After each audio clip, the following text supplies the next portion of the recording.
नमस्कार, मैं doctor Kamaljeet Kaur Mehta, department of home associate professor, department of home science, government girls college, Pipar city, Rajasthan. आज आपके साथ जिस विषय पर बात करने जा रही हूँ, वो विषय है वंशानुक्रम एवं वातावरण का बालक के चहुमुखी विकास पर क्या प्रभाव पड़ता है। अक्सर हम बात करते हैं, जब हम बच्चे के विकास की बात करते हैं, तो हम कहते हैं कि इस बच्चे में जो है इसकी बुद्धि लब्धि कम है, इसका जो है इसकी जो है इसकी सोशल स्टेटस की वजह से या इसकी जो है उसका जो पेरेंट्स के साथ में जो रिलेशनशिप है, उन सब के आधार पर हम उसके जो है विकास के बारे में बात करते हैं। तो इसमें ये जो विषय है, इस विषय में हम सबसे पहले तो ये जानेंगे कि वंशानुक्रम क्या है? इसको हमने इस तरह से वर्गीकृत किया है कि पहले हम बात करेंगे वंशानुक्रम क्या है, फिर वंशानुक्रम जो है वो बालक के विकास को किस तरह से प्रभावित करता है, फिर हम बात करेंगे वातावरण की कि वातावरण क्या है और वातावरण जो है वो किस तरह से व्यक्ति के विकास को प्रभावित करता है, बच्चे के विकास को प्रभावित करता है और साथ ही हम फिर इसके सापेक्षिक महत्व की बात भी करेंगे कि दोनों जो है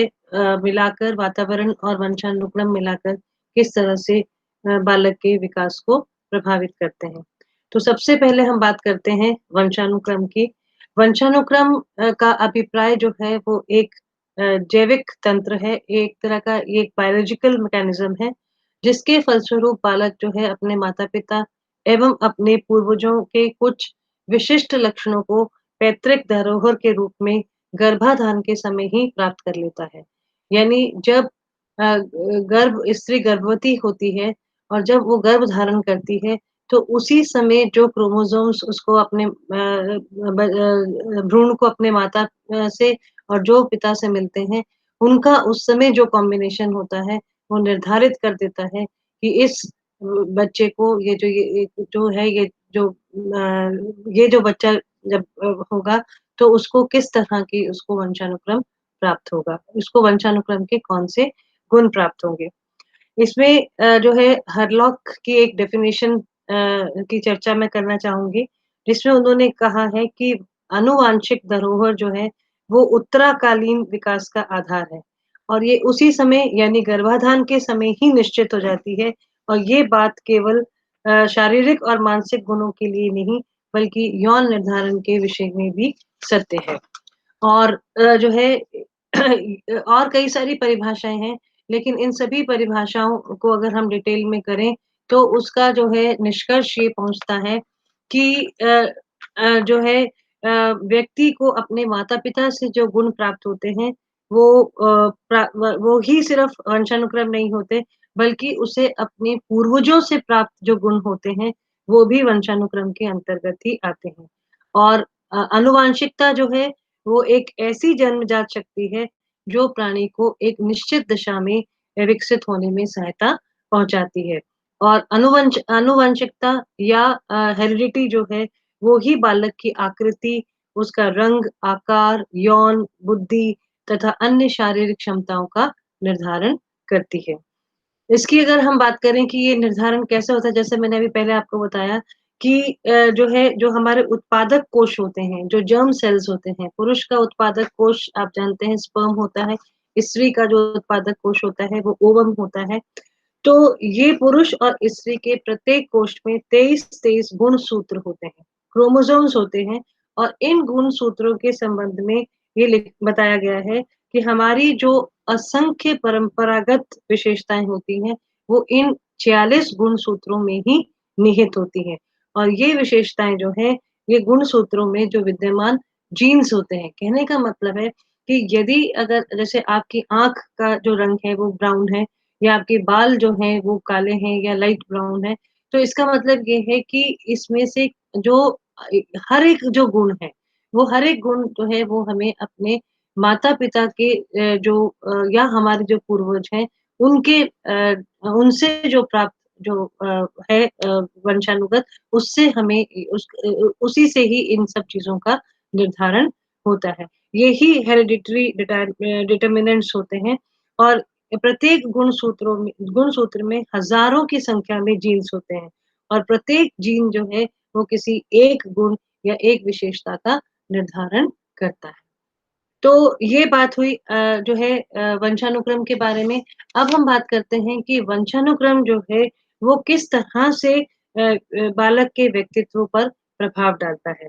अनेक मनोवैज्ञानिकों ने इस संबंध में बहुत सारे अध्ययन किए हैं, बहुत सारे परीक्षण किए हैं, बहुत सारी ऐसी रिसर्च स्टडीज़ हुई हैं, जिससे मालूम चला है कि वंशानुक्रम जो है वो बालक को के विकास को किस तरह से प्रभावित करता है। सबसे पहली बात हम करते हैं शारीरिक लक्षणों के प्रभाव की। शारीरिक लक्षणों के प्रभाव की अगर हम बात करें, तो कार्ल पियर्सन नामक एक मनोवैज्ञानिक थे जिन्होंने अपना परीक्षण किया जिसमें उन्होंने कहा कि बालक की जो ऊँचाई है, उसकी जो लंबाई है, उसकी बनावट है, बालों का रंग है, शरीर चेहरे की बनावट है, जिस तरह के भी जो शरीर के अंगों की बनावट है, ये सब जो है ये माता-पिता से जो प्राप्त जो वंशानुक्रम है, वो ही निर्धारित करती है। फिर आती है बात महानता की, यानी हम कहते हैं कि वो व्यक्ति फलाना व्यक्ति बहुत महान है, उसने वो बहुत प्रसिद्ध है। तो ये जो प्रसिद्धि की बात के लिए भी गाल्टन नामक एक रिसर्चर हुए, जिन्होंने कहा कि जो है कि व्यक्ति की महानता का कारण जो है वो भी वंशानुक्रम से ही होता है। इसका प्रभाव उन्होंने देखा कि प्रसिद्ध वकीलों, कलाकारों, चित्रकारों, साहित्यकारों, राजनीतिज्ञों, वैज्ञानिकों, उनकी जीवन चरित्रों को जब अध्ययन किया, तो ये मालूम चला कि इनके पूर्वज और इनके जो संबंधी थे, वो सभी अधिकांश प्रसिद्ध व्यक्ति थे। और फिर उन्होंने इस चीज़ का कंपैरिज़न किया साधारण व्यक्तियों का अध्ययन करके, जिससे पता चला कि उनके पूर्वजों में केवल कुछ व्यक्ति ही ऐसे थे, जो प्रसिद्ध थे। फिर इसके बाद में हम तीसरे जो उस पे बात करना चाह रहे हैं, वो ये है कि सामाजिक स्थिति का क्या प्रभाव पड़ता है। सामाजिक प्रतिष्ठा जो है, वो भी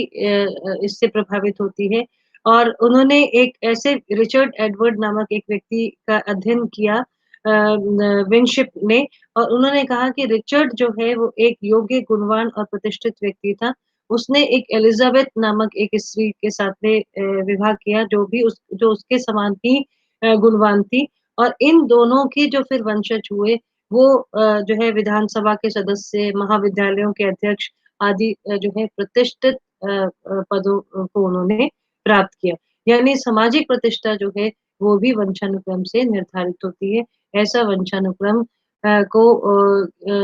के जो फ़ेवर में जो हेरिडिटेरियंस हैं, वो इस तरह का अपना मत रखते हैं। फिर बात करते हैं चरित्र की, यानी व्यक्ति का जो चरित्र है, वो भी उसको जो है वंशानुक्रम से निर्धारित होता है। उन्होंने इसमें ड्यूगडेल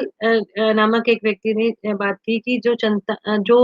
अ चरित्रहीन माता-पिता होते हैं, उनकी संतान भी चरित्रहीन होती है। इस मत की पुष्टि करने के लिए उन्होंने एक ड्यूकस नामक चरित्रहीन व्यक्ति की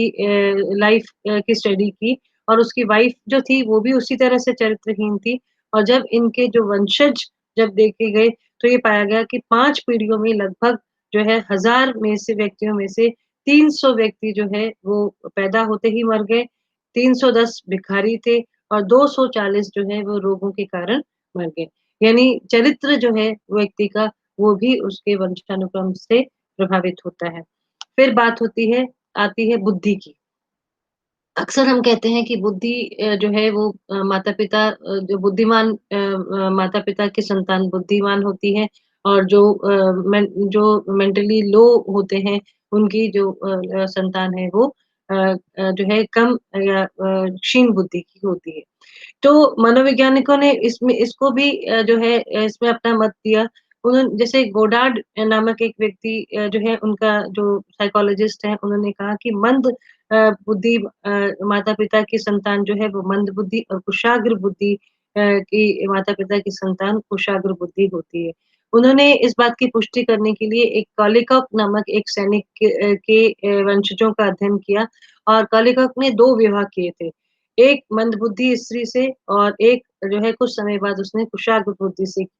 बुद्धि वाली स्त्री से किया। पहली स्त्री जो थी उससे उसको 480 वंशज जो थे उसमें से जो है 143 जो थे वो मंदबुद्धि पाए गए और कुछ सामान्य पाए गए, कुछ अवैध संतान और कुछ वेश्याएँ, शराबी इत्यादि पाए गए। और जो है जो दूसरी स्त्री जो यानी कि जो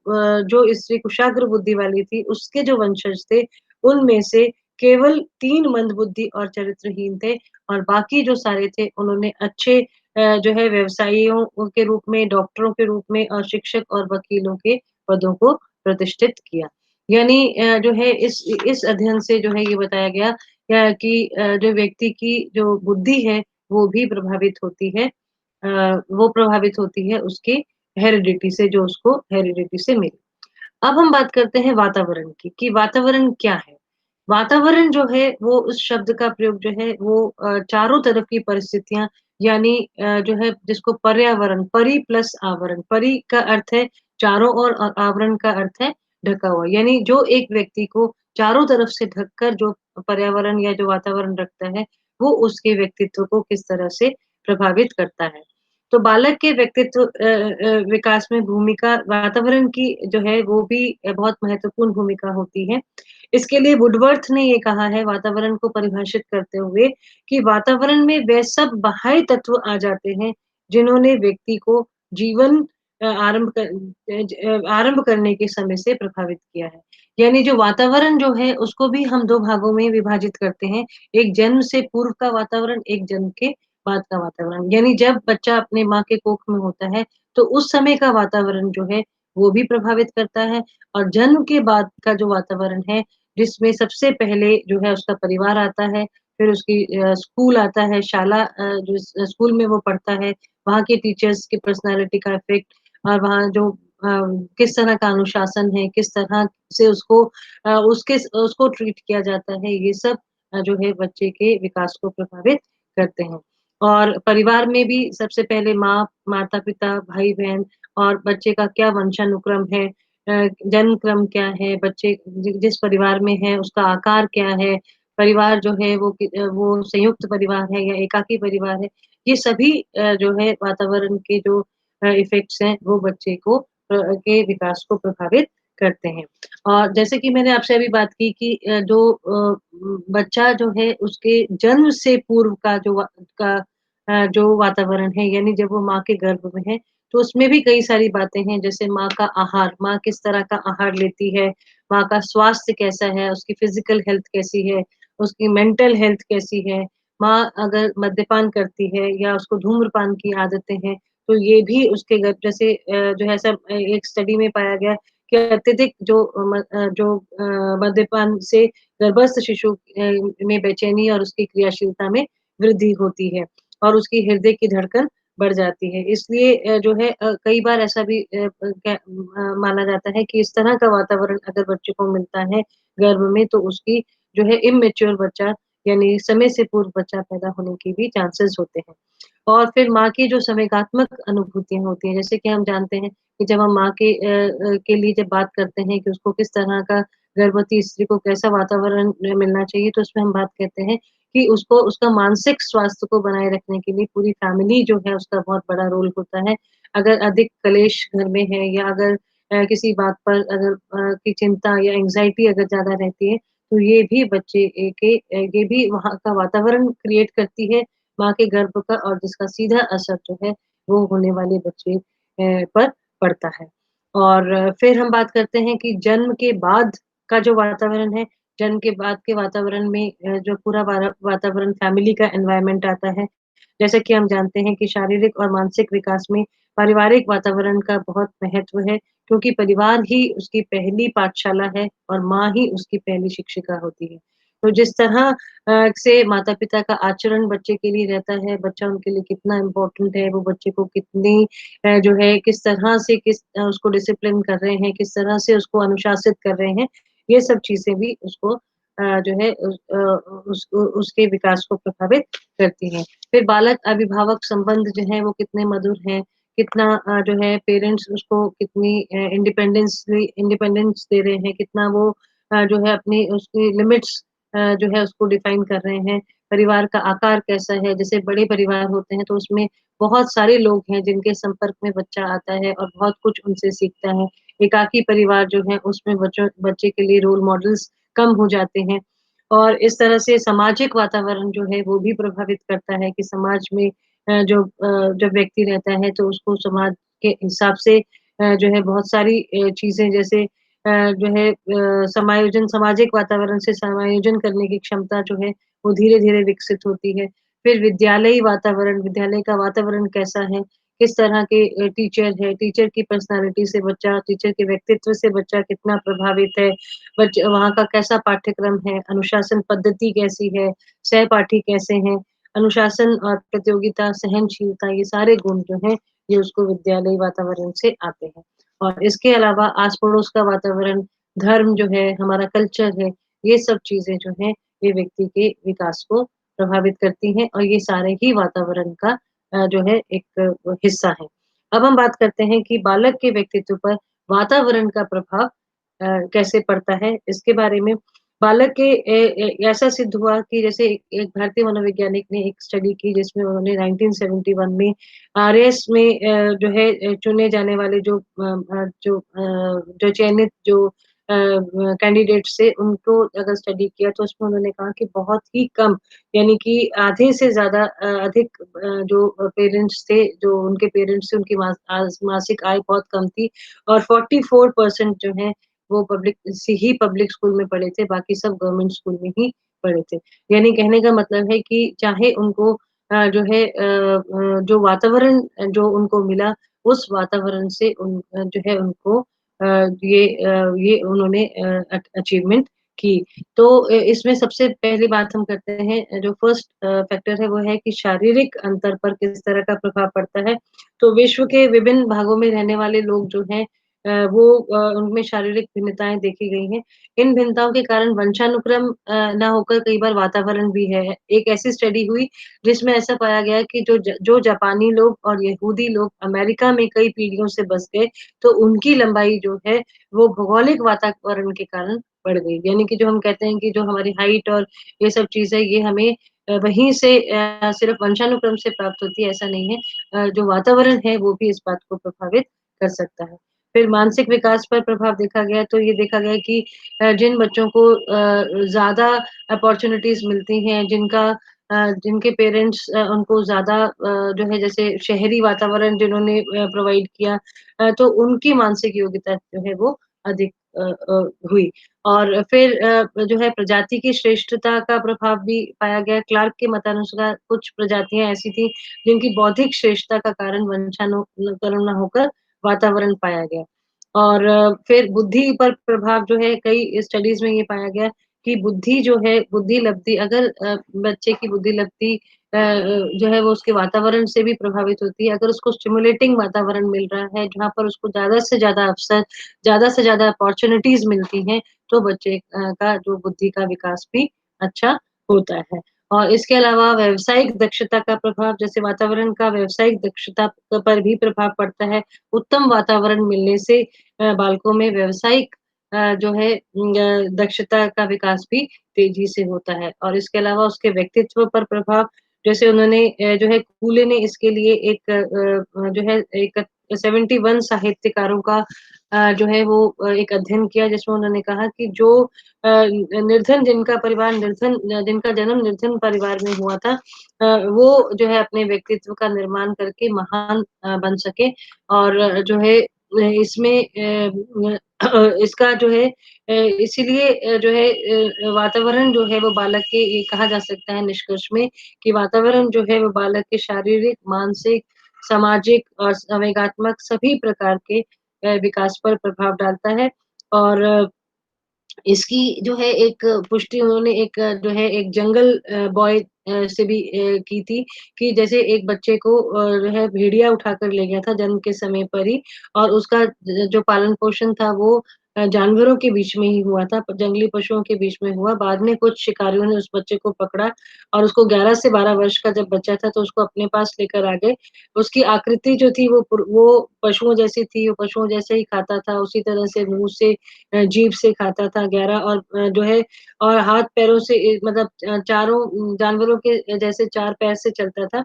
और कच्चा मांस खाता था। जब उस और उसमें मनुष्य के जैसे बोलने की भी जो है या विचार करने की शक्ति भी नहीं थी और उसको मनुष्य के समान जो है सभ्य और शिक्षित बनाने का प्रयास किया गया और इसके सभी प्रयास असफल रहे। अब देखिए इसमें जो है उसको वंशानुक्रम तो अपने माता-पिता से मिला यानी कि वो मनुष्य का बच्चा था, लेकिन उसको वातावरण जो है वो क्योंकि जंगली जानवरों का मिला, तो उसका जो विकास जो है उस पर वातावरण का प्रभाव अधिक रहा। तो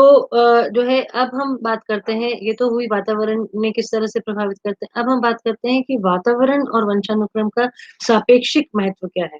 तो इसमें जो है अब ये स्वीकार किया जाने लगा है कि वंशानुक्रम और वातावरण जो है ये दोनों ही महान शक्तियाँ हैं। ये दोनों ही मानव के विकास को प्रभावित करती हैं, ये दोनों ही एक-दूसरे पर निर्भर हैं, ये दोनों ही एक-दूसरे की सप्लीमेंट्री हैं, एक-दूसरे को सप्लीमेंट करती हैं। हम अब ये बात नहीं करते हैं कि वातावरण प्रभावित करता है या या वंशानुक्रम। अब हम बात करते हैं कि वातावरण और वंशानुक्रम दोनों मिलकर जो है वो व्यक्ति के जो है बालक के सभी चहुँमुखी विकास को प्रभावित करते हैं। और इसके लिए एक जो है छोटा-सा एक एग्ज़ाम्पल ये दिया जा सकता है कि जो है बालक के विकास के लिए वातावरण का उतना ही महत्व है जितना वंशानुक्रम का। उदाहरण के लिए जैसे अच्छी पैदावार के लिए उत्तम किस्म के बीज और उपजाऊ धरती होने की आवश्यकता होती है और यदि बीज अच्छा है और धरती उपजाऊ नहीं है, तो पैदावार अच्छी नहीं हो सकती और इसी तरह से बीज खराब हो और धरती उपजाऊ हो, तो भी पैदावार अच्छी नहीं हो सकती और इस प्रकार से जो संबंध बीज और धरती में है, वही संबंध जो है, वो वंशानुक्रम और वातावरण में है। और जो है इसी के साथ जो है मैं अपनी इस बात को मैं यहीं पर विराम देती हूँ और मैं उम्मीद करती हूँ कि आपको ये जो है ये बात जो है अच्छे से समझ में आई होगी। धन्यवाद।